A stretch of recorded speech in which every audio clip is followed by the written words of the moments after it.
How's it going, everybody? Welcome back to 2A News Now. I hope everybody's doing well, and as always, I appreciate everybody that takes time to watch my videos. The Department of Justice has dropped an NFA charge against a man who had a brace pistol and had been charged with having an unregistered NFA item. But also there's other twists and turns to this story as well.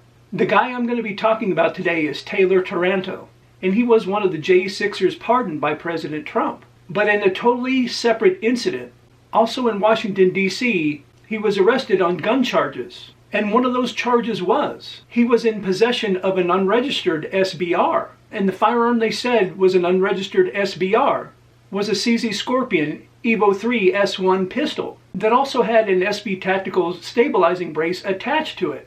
And I have one of those and I think they're great. But in 2023, the ATF under the Biden administration reclassified brace pistols as SBRs. But when Taylor Taranto was prosecuted for this crime, that rule had already been vacated by a federal judge in the great state of Texas. But get this, the same piece of human excrement that charged Mr. Taranto for the J6 protest went after Mr. Taranto again and still prosecuted him for having the so-called SBR. But on April 16th, the U.S. attorney that replaced that piece of human excrement, his name is Edward Martin, moved to dismiss the case against Mr. Taranto in what he said was in the interest of justice. During the Biden administration, the ATF ruling factoring the criteria for firearms with attached stabilizing braces, it still remains on the books, but that Texas court enjoined that rule, meaning it can't be enforced. But the government tried to circumvent the court's rule that enjoined the ATF pistol brace ruling.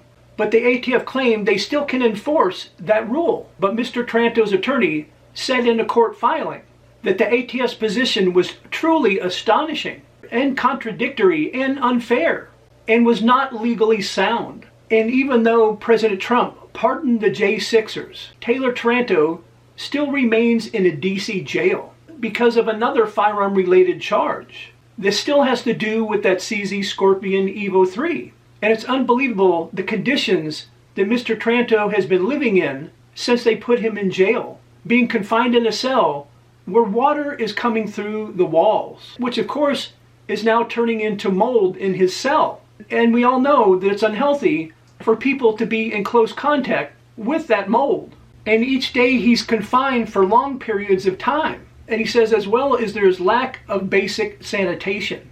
But like I said, he still remains behind bars because he's still facing the felony charge of carrying that CZ Scorpion in Washington, D.C., which he did so without a license, which you have to have that firearm in the District of Columbia. But how screwed up is this? That NFA charge he was facing that was dropped, that the brace CZ Scorpion pistol was actually a rifle. And the charge he's now currently facing, that the government is arguing, that the same CZ Scorpion firearm with a brace is now a pistol. They tried to say that it was a short barrel rifle, and now they're saying it's a pistol.